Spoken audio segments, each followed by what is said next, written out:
Hi, I'm Helen. And I'm Sarah. And this is the Squiggly Careers podcast, a weekly show where we talk about the ins, outs, ups and downs of work and try to help you with a bit of squiggly career support so that you have a bit more confidence and control over your career development. And today we are talking about how to be more efficient and a little bit more effective as well at work, because we basically had a bit of a caveat that we couldn't just go with efficiency without talking about effectiveness at the same time. And when you start to think about being efficient at work, it's quite interesting to explore, like, what do you mean by that? Like, what does it look like to be efficient? Because I think it's something that we all strive for. Like, who doesn't want to be more efficient? Because you sort of in your mind, you think, well, that's going to save me time. That's working in a smart way. So I think we can see sort of the upsides and the outcomes, but we're not always necessarily sure, like, well, what does it mean that I'm trying to do? And when I was looking at kind of different ways of describing it, if you look at it in sort of economic terms, so a lot of people talk about like the economy being efficient. People talk a lot about like minimizing inputs and maximizing outputs. And I was like, okay, I don't think I can really work with that. It's a bit robotic, I'm not sure. Isn't it? Like, it's short, but I'm not sure it helps me with like, well, what am I trying to do? As somebody, I think as well, who is I'm not naturally attracted to or drawn by being more efficient. I don't look at that and go, yes, please, in the way that maybe some other people might. So I was like, okay, well, that doesn't really work for me. And we've actually written a bit about efficiency in our new book. So I was like, okay, well, let's have a look at how we've described it there. And this is a bit work in progress and it's not as short, but we've written not wasting energy or effort so that you can achieve the things you want to in the best possible way. And I thought, oh yeah, I think I'd buy into that a bit more. Like, I don't want to waste energy or effort. You know, you don't want to put your energy and effort in the wrong places. You get that wouldn't be a good use of your time. And I like the link to achievement. That's probably because it's one of my values. So I think, oh, well, if I'm more efficient, I'll achieve more in a way that feels smart and I'll be smarter about my working. Then I start to go, okay, well, I'm a bit more up for what might that look like. I get why you're able to have this chat now. Because, right, so I was thinking, your point around this is not in your like skills that you would be immediately attracted to. It's not my wheelhouse. Yeah, I was thinking that word. I was like, I can't say the word wheelhouse. What does that even mean? What is like? It's not in your wheelhouse. I might have to look up the origins of that word. Anyway, things that matter to me. Yeah. Well, I was thinking, this is not a skill that I think you are naturally attracted to. A bit like productivity. I would never think, oh, Sarah's going to love having a chat about this on the podcast.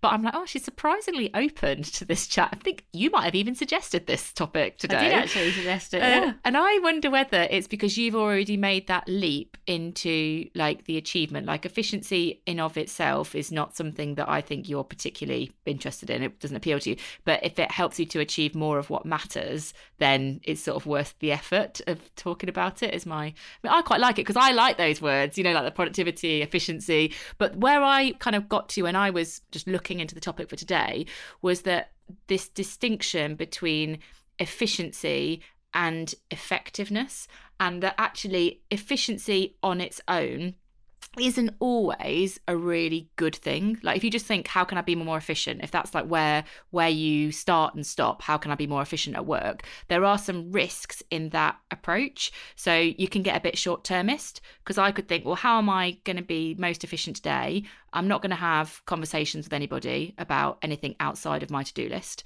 because I'm just trying to get my to-do list done. But that might affect the quality of my relationships with those people over the long term, or it might affect how much I'm learning from them or asking for help, for example. So one of the issues with just being very laser focused on how I can be efficient is you're quite short-termist and you might limit your learning.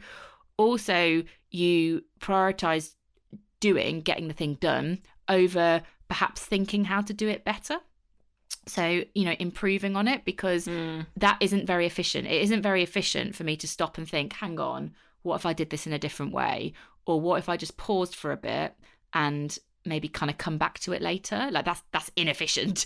And so you potentially might repeat things in the way that you've always done them, which might mean that you make some similar mistakes and you don't necessarily improve and get better for the future. A lot of that space is where new ideas might form.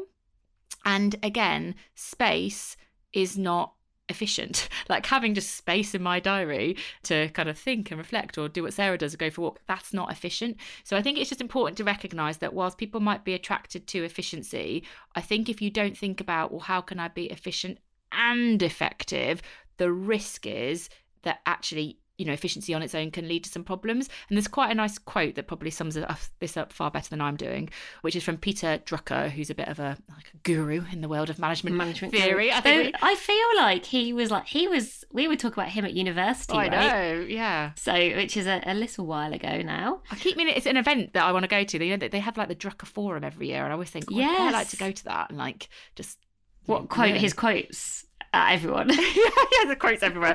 But the quote that we think is quite useful is that efficiency is doing things right. Effectiveness is doing the right things. And that makes me think, well, I want to be efficient and effective. I don't want to prioritize one over the other. I want to do things right and I want to do the right things, which is, I think, as we go into this episode, that's the outcome we are trying to get to: efficiency and effectiveness. So a good starting point for then the 5 ideas that we're going to share. So we're going to share 5 ways to be more efficient. But before we go into those, I think it's useful just to reflect on, where are you inefficient? So when you think about your working week at the moment, I suspect we can all spot moments where we already know we are inefficient. And it is one of those classic areas, I think, where there is often that gap between knowing that we're inefficient, but then maybe having the energy or impetus, or maybe even just the know-how to turn that into doing something, you know, like doing something different. Because actually, a couple of the ones that I'll share in a second, these have been hanging around for a long time. These are not new areas of inefficiency. So one of the things that I was thinking, it made me think about, I was like, oh, it's interesting how they're sort of repeated, and they're always frustrating because they are always inefficient. But there is obviously something blocking me going, well, I could make this better and it probably would help me achieve more, but I've not quite found a way through it yet. But then there are a couple where I kind of have. So we'll give some examples. So a few areas where I'm really inefficient. Some of this is embarrassing. And if our team listen, they'll just be like nodding along, just be like, yes, Sarah is very inefficient here. So I never know where anything is. As in, I never know where any documents are. And so I really rely on our team to tell me. So if I suddenly think, oh, I'll know we've got the documents, so I know they exist, but then I'll think, I have got absolutely no idea where that is. And so obviously that's inefficient because I can't self-serve, so I can't sort it out for myself. And then I potentially have to wait for someone to be around or available to be able to help me. So that has been an inefficient action of mine for ages. And the other thing where I'm really inefficient is, which is an interesting one, around people's contact details. So I guess this is very specific. I know, but if you spoke to Sarah, who works in our team, she could give you lots of examples of where I have to email Sarah and say, I know this person's first name, I can't quite remember their surname or maybe who they work for, but I know we have emailed them before and I want to get back in touch with them because I think they'll have a good perspective on something, or I want to see if they want to have a curious career conversation. So in my head, I have a half-stored system of people, which then Sarah in our team has to somehow help me connect the dots. You're like a broken CRM system. Yeah, I am. That's exactly what I'm like, the most inefficient CRM system of all time. And then between Sarah and I, we're there like Googling, going on LinkedIn. I mean, honestly, it does feel incredibly satisfying when we find the person, and we do usually find them, but that would not be a surprise to her, me going, oh, I'm looking for this person, or maybe I can just remember the company. Maybe, often I can remember something about them, but they're not their name. Like, oh, they're the person who told me that for a while they worked in China. And I just remember they were really interesting on the subject of judgment. So I want to get in touch with them. And you can see Sarah and our team just being like, oh my God. Stop now. And previously, I was very inefficient with my to-do lists. But, you know, since the getting things done one list revolution, that's a thing of the past. So I'm smug about that these days. How about you? Oh, Miss Efficient over there? No. Do you know what? Today, I've annoyed myself with my inefficiency today. So I've got a phrase that Sarah doesn't like. I've got a hard stop today. But Yeah, I really don't like I that know phrase. you don't like that, but I do have a hard stop literally after this podcast. I need to go for a lovely If she evening starts with a talking friend. quicker at the end, you'll know why. You know why, I'll speed up. Be more efficient, Sarah. So in theory, it is more important today that I am more efficient because I'm working a slightly shorter day. However, in between meetings, rather than getting on with the many things that I have on a to-do list, some of which probably then they would take me like 5 minutes, my inefficient thing today is I've been watching in installments Chicken Shop Date. Do you ever watch Chicken Shop Date? I love Chicken Shop Date. You're looking at me like, oh my gosh, how are you missing this from your life? You really don't know what Chicken Shop Date is. Because I'm writing as a book. Yes, but this is my stimulation. Oh my gosh! After we've handed it over, you need to like get on Chicken Shop Date. It's amazing. What is it? It's a lady called Amelia who is a comedian who goes on dates in chicken shops, and I appreciate that sounds like a really niche thing, but it's very popular and it's very funny, and she's very dry. I think it might be. Where are you watching it on? Well, on her website, Chicken Shop Date, but it's all over Instagram. Like it's well, you know, I've got a timer set on Instagram these days because you know, trying to be so efficient and effective. Stop it. Okay, all right. So anyway, that has been ineffective. Do you know what? I really can't imagine you doing that. That's really surprised me. Because I'm like between a meeting, I'm like, oh, I've got 5 because my diary's been back to back today, and so a meeting's finished. And rather than me 3 or 4 minutes. Yeah, and so rather than going, oh, what's something on my to-do list that I could do in 3 or 4 minutes, which is entirely what I should be doing, I go, oh, 3 or 4 minutes. It's 11 minutes long, Chicken Shop Date today. And so I was like, I'll just watch a bit more Chicken Shop Date. Yeah. I'm quite proud of you. I think I'd rather for wasting my time.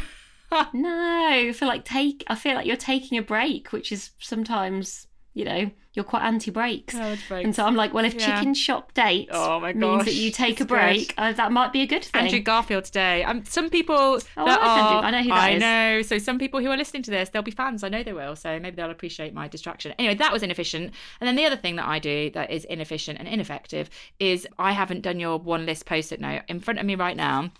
This is what I shouldn't do. I recently bought some large... God, Helen. I know, don't. Sarah can see what I'm holding up. So the problem is I recently bought some quite large post-it notes. So I know, wait, let me explain to people who can't see this situation. I can't believe we were in a company together. Wait. So I recently bought some large post-it notes for a workshop we were doing with the client. And I bought maybe like 200. So if you want any, I've got some quite large post-it notes. And they decided they wanted to do something different. So I've been left with lots of post-it notes. So I was like, oh, I'll just put them on my desk. And the problem is, if I have a post-it note on my desk, I start using them as to-do lists. But then I just end up with so on my desk, this is what Sarah can see. I currently have 4 to-do lists written on these giant pink post-it notes. And the problem is they are not the only ones. In my handbag, I think there are another 4. And so this is inefficient because I find it really hard to prioritize because my lists are all over the place. I'm just stressing myself out now talking about this. But yeah, those are just 2 ways today that I've been inefficient.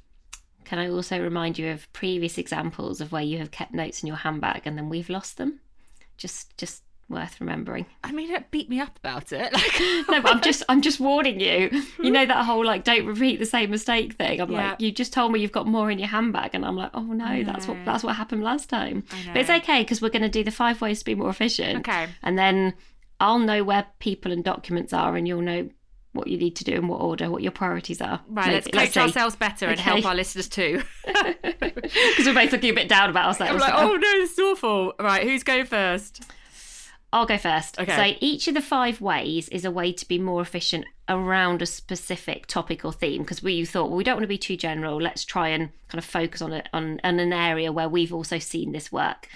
So the first one is how to be more efficient with your repeatable tasks. So something that you do regularly, or even if it's just like 3 times a year, but you know there's quite a high likelihood that it's going to happen again. And so rather than starting from scratch each time, checklists and templates are your friends here. I have really come round to checklists. So again, I don't think I am an obvious checklist person at all, but I read the Checklist Manifesto, which is written by, he's a doctor. And so they talk about like checklists and things like surgery and how kind of useful they are. But then they've sort of taken checklists into like all sorts of interesting and different situations and environments, like way beyond hospitals. And lots of those in kind of knowledge work where you think, oh, but work feels kind of less predictable. But what he's found is that checklists just help us to reduce errors that are really avoidable, but also it means you don't like waste your headspace trying to remember stuff. And I can just see, even over the last month, for example, I've done a few things that I've done loads of times before, but not done that recently. And I have forgotten stuff where I'm like, I can't believe I've forgotten that. And then funnily enough, actually, it's interesting. I talked to somebody about something I forgot. I very specifically went to Paris last week with work, and I forgot a travel plug, like an adapter. And I was like, how have I forgotten that? You're going on Eurostar, you're going to Paris. And it did create a bit of stress because I was like, okay, I've got to go and like either buy one or like see if someone else has got one that I can borrow for a bit. And it's a small, I would call it like a micro stress, but it was a micro stress I didn't need and could have done without. And actually our teams have now done these brilliant checklists where if I had just, next time, look at that checklist, you just go, right, have I got these 5 things? And it just makes your life easier, makes you more efficient. And we had another example recently where we were advertising for a maternity leave cover role. And this is not the first time that we've advertised a role, but previously we created a template for how we advertise jobs, which is we do a kind of week in the life of the job. We try to really spell out, you'll enjoy this job if you like these things, but if you don't like these things, some of this, it might not be for you. So we sort of really tried to do it in our own way, which I love because I feel like it reflects us and our values and kind of what's important to us. But what is so efficient about it now is when we went to advertise this role recently, we could just lift and drop that template. So yes, of course, you've got to make it specific to that role, but let's say 65% of the hard work has already been done. So it's kind of so much more efficient than, again, each time thinking, okay, another blank piece of paper, I've got to create all this stuff every time. So those things actually really appeal to me. So I think anytime you spot something where you think, well, this is repeatable, even if it's not exactly the same every time, could you create a checklist? Could you create a template? Which at the time I think feels annoying, I would say, because you're a bit like, oh, it is definitely extra effort up front. If I think about that recruitment template that we did, like that took me and someone else from our team quite a lot of work, but then you have to trust that it will pay dividends further down the line. And I suppose I've seen it with the checklist and I've seen it with the templates. So I'm quite a big advocate of those things now. I don't know what's happening to me. Well, I guess that's the efficient and effective thing, right? Because in the moment it wasn't that efficient, it took longer, but actually it is effective over the long term because we now have that. That's the blend of the two things. I was also thinking about like on projects, things like project dashboards for your communication or a checklist for how you kick off a project, all that kind of stuff, quite useful. Yeah, you're good at that actually. You're good at, I think my tendency naturally is because I enjoy starting from scratch, I'll always think, oh, like what do we need to create? What do we need to do?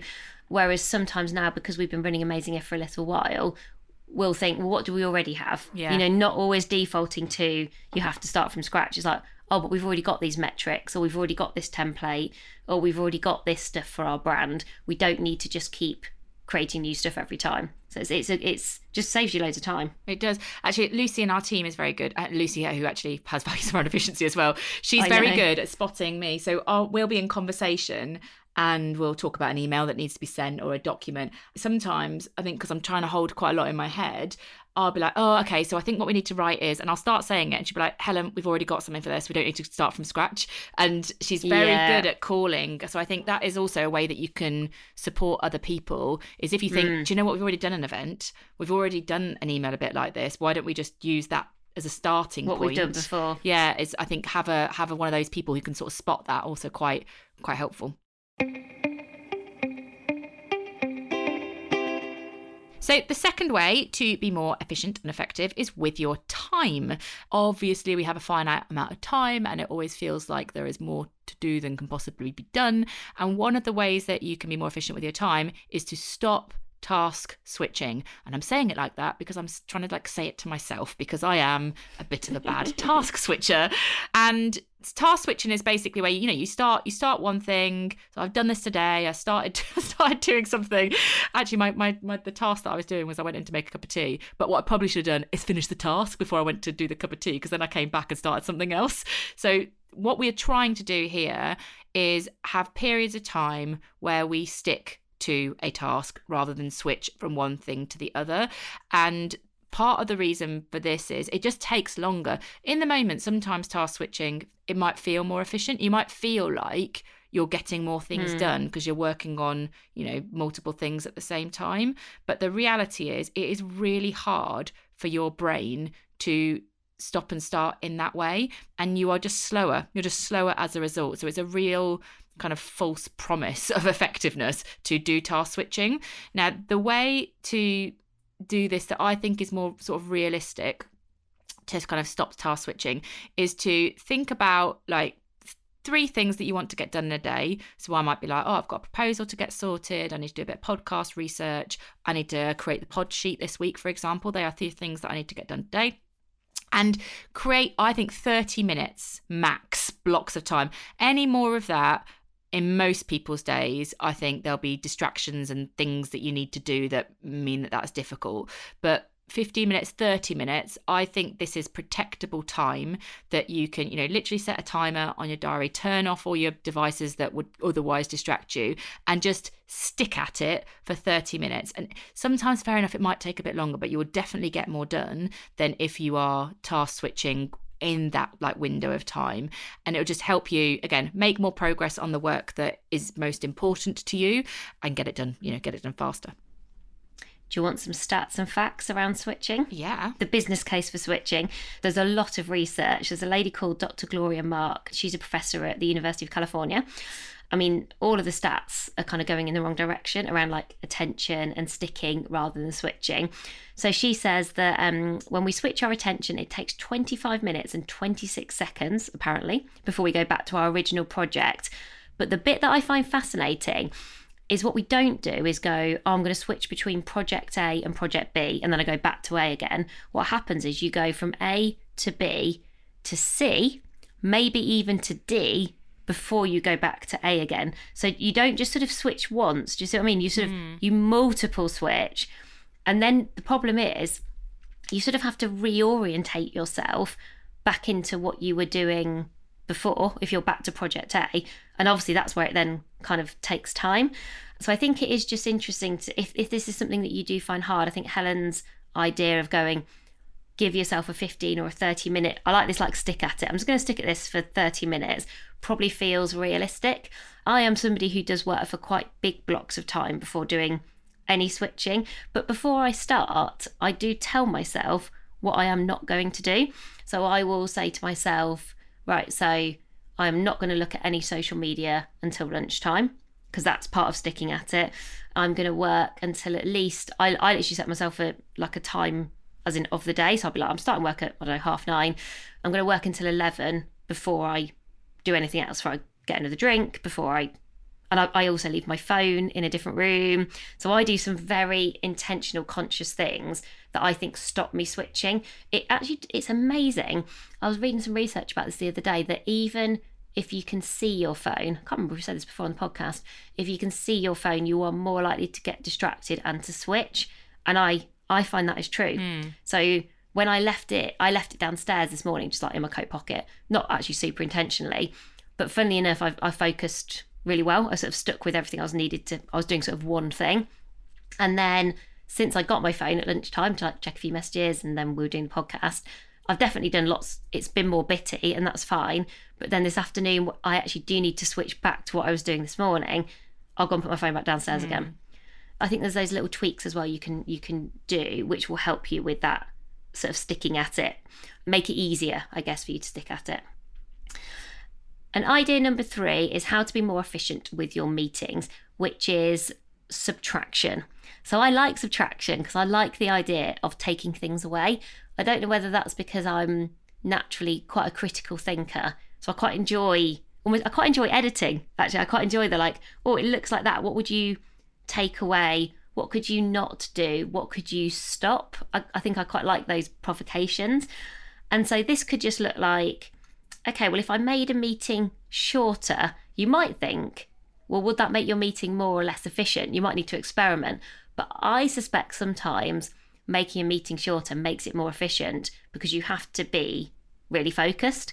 You have to go, right, what is the purpose of the conversation? What's the decision we need to make? Controversially, maybe you don't need as many people in the meeting. Maybe you could take away some of the things around the meeting that makes it feel a bit inefficient. So it could be too many people, it could be too much time, could be too many agenda items. So what if you just did a meeting where you were like, we're going to talk about one thing, but we're going to do it for 15 minutes. And you're like, that's it. And so I think it helps you to find some focus. I think meetings are an interesting area because I don't reckon many people, look forward to meetings. I was testing this with a group last week and people said, not only are their meetings not useful, but there are just too many of them. They were like, the volume means that I can't be as efficient in my job. And often the meetings are not that efficient. So it's sort of, I wonder whether this is like a double whammy of inefficiency. You know, like the meeting itself is not that efficient. And then also your whole job as a whole, because you're spending so much time in meetings, is also not as efficient. So I think anything that you can do, you know, could you take yourself out of a meeting? Which always feels a bit worrying, doesn't it? Because you're like, oh, but am I missing out? But I suspect once you do it, you're like, yeah, not really. It's probably fine. Also frequency, you know, if you've got like a weekly meeting in, like actually just moving it to a bi-weekly meeting, like that's just might mean that people focus a bit more on what they need to get done, or maybe put something on email that would otherwise have taken like a half an hour meeting and you could just do it quite quickly that way. Idea number 4 to help you be more efficient is all about your emails. So lots of people spend quite a lot of time in their inbox, either writing and sending or reading and responding. And one of the ways that we think you can be a bit more efficient is with what you send. So I always think the more emails that you send, the more emails you're probably going to get back. Mm-hmm. And also, like, obviously, if you spend a long time on those emails, it sort of takes your time away thinking and crafting this amazing response. So our idea here to help you be more efficient with your emails is to set yourself a word limit. So when you are replying or you're sending an email, be really conscious about the length of that email and try and condense it. And our suggested starting point is 300 words. Try to write whatever it is you're trying to get across in 300 words or fewer. We actually think you could probably go even a bit shorter, but just to start with, just so that you can become a bit more conscious of the length of your communication, aim for 300 words. It's really easy to see the word count of an email. So write what you've got and then try and reduce it down. And you know, the point we said that sometimes when you're starting to do this, it might take longer. You know, like, well, it's easier just to write a longer email. It might actually take you a little bit longer in the beginning to say what you're trying to say with fewer words. But once you get used to basically getting to the point quicker, it's probably better for you, and it's better for the person that you're writing to as well, because it's going to take them less time to read. I think this is a nice thing to try out because it has sort of like domino benefits. You know, saves you time, saves the person that you're writing to and who's got to read your email time as well. So maybe try and give that one a go. And if you find 300 easy, if you're like, easy, maybe try 200. Try and be as succinct as possible to get what's important to you across. When you suggested this, I was like, right, I'm going to go and have a look at one of my really recent emails and just see how long it is and see if I can work out how long it is. So I've just done that. So let's have a look. Go on. Oh, that's a good challenge. I'm going to look at mine. I mean, that's 53 words. Ooh. So. But it had a document attached. What, you think so that's I don't know if that's out? You're like, well, I don't know if that's cheating a little bit, you know, and you're like, well, I didn't have to say much. Please read my lengthy document. Yeah, my excellent documents. Let's find one. Here we go. So this is a bit of a longer one. Oh, you see, that's 150.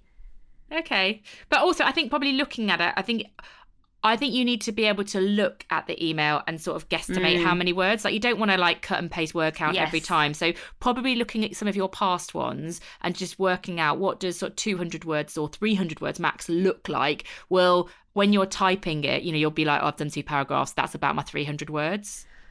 Also, I wonder if this will help you to be more efficient because, you know, there's that prompt. I don't know if you ever feel like this, but I think I do have this with emails because I am somebody who definitely could write a longer email. I've got it in me to write those things. There is a tipping point where I think it should prompt you to think, this is not an email. Yeah. You know, like and I think then that it makes you more efficient, right? So let's imagine I was emailing someone and I was like, oh, this is getting quite long. It would probably make me think, say to like one of our learning partners, someone we work with at Lego or BBC, I'd then think, I probably need to talk to that person. So actually the email becomes oh, have you got 10 minutes later today actually for a chat? One thing I want to run by you. And that chat is more efficient than me writing a 500-word email that somebody's got to, because maybe it's like you're going to make them work too hard, or they're not going to be able to respond. The same probably applies to voice notes. Sarah Ellis, who loves a voice note. Oh, no. No, you're going to make me do official voice notes. Maybe. Oh, I mean, no, I do put you think on 2 times speed. My children think that you sound like 2 times speed. Really fast. Well, I think I'm always, do you know what I always think with voice notes? I think I do voice notes to help me Yes, I agree. think things through, obviously. And one of the things that we've talked about actually in our new book is the difference between thinking quietly and sort of thinking out loud. And I think like everyone needs to do a bit of both. I was like, oh, if I just did those to myself, do I need to feel like I'm doing it to somebody for it to work? Or could I just do it to myself, save you listening? And then, because given you aren't, the fact you listen to me on 2 times speed, you're going, I don't want to luxuriate in this listen. You're like, I want an efficient listen. So I was like, well, maybe what I should do, record it to myself and then do the Helen version, which is, having thought this through, there are 3 things we need to do. 1, da-da-da. 2, da-da-da. I don't know whether I would like lose some of my conviction if I was like, no one's actually ever going to listen to this. Like if I think about the one that I did this morning, which I did do one for you this morning. I have listened. I know you have. But I'm thinking if I just summarised that, I probably could have done in like a quarter of the time. Maybe I'll try that. Not for everyone. If some of my friends and family who also get these voice notes, to be clear, you are still getting the long voice notes, because I feel like that's part of like connection. I think it does a different job for me. I think I do it for connection, not for efficiency. And as an introvert, it's like my way of connecting with people. That's honest. Yeah, I think it is. It is. I think it. But so I think I see you in that category. But then I think you're going, we're meant to be running a company, and I'm like, oh, you're my friend. I do like listening to your thoughts. It's just, yes, I do have to work sometimes. I'm like, oh, that's what she wanted to say. Yeah, I would never describe my voice notes. It's like efficient. Yeah, I think they do a different job. But I might try doing something. Maybe I'll do that. Part 1 for you and part 2. Part 2 for you. Yeah. Yeah, just or a friend's version, and then a version where it's just like. It's funny, Sarah and I were laughing last week. I mean, we're sort of laughing in a funny way, because Sarah and I are friends that have known each other for a very long time, and we are also business partners that are very, very, very closely connected in our work. Sometimes the friend business partner line is really difficult to find, and I think Sarah voice noted me something last week, and I instantly went into like business partner mode, which is like, and I was just okay. Like, oh, like, no, it's just a friend message. I was really. just sharing this thing about how I felt about something, and I didn't really need you to put any process in place to fix it. It was really nice though.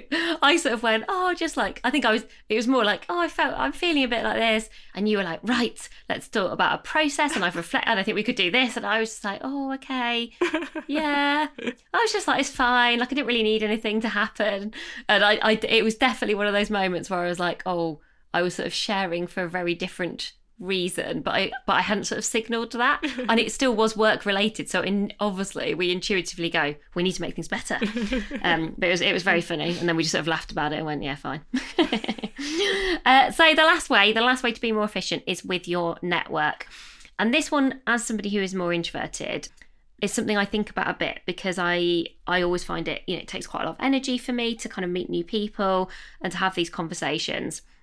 And if you ask who else when you have a conversation, you create this chain reaction of contacts and connections. So let's say I was meeting Helen for the first time. Can you imagine? I might imagine. Well, I can imagine a long time ago. I remember. Let's not go into what I thought when I first met you. So if you meet someone for the first time, you might say, I think towards the end of a conversation, I will often say to somebody, oh, is there anyone else you think it would be useful for me to speak to about this topic or this area, or anyone you'd recommend, or even I will sometimes say anyone else you could introduce me to. I will be as specific as that. And it's not that always works, but often it does work. People do have someone else, and they often are really happy to connect you. And it feels a really efficient way of finding new people in new places. Now, there is a bit of a watch out here because, you know people a bit like them. And so there is always that risk of just like a watch out for the echo chamber trap. And I do think you need those random acts of curiosity and meeting people where you just think, I sort of got no idea about this person or what I'm going to learn, but and they are really good. And they might feel out of your comfort zone. The other thing that I find is more efficient, and it kind of goes back to kind of single task time as well, is I find I'm in a certain mode when I'm having these kind of conversations. And so I find it much easier to think, oh, I'm going to meet 2 people in an afternoon. And both of those conversations are sort of curious, exploring conversations. Maybe one of them is me mentoring somebody. Maybe someone wants to ask some questions about Amazing If. Maybe I'm meeting someone to ask them about something that would be helpful for me. But the style and sort of vibe of those conversations is quite similar. I find it hard to do these conversations in sort of a scattergun way because I think my brain goes to a different place, and I do then find it quite hard to refocus then on like tasks, or if I had to do something like a proposal or a PowerPoint, I'd be like, oh, I'm not in that mindset now. I'm sort of in this conversational kind of curiosity mindset. And so, you know, sometimes by stacking similar things together, I try to stack similar types of conversations together wherever I can. It's not always possible, but I find it's more efficient if I can do it that way. And if you do the kind of the who else as well, it's quite an efficient way of thinking.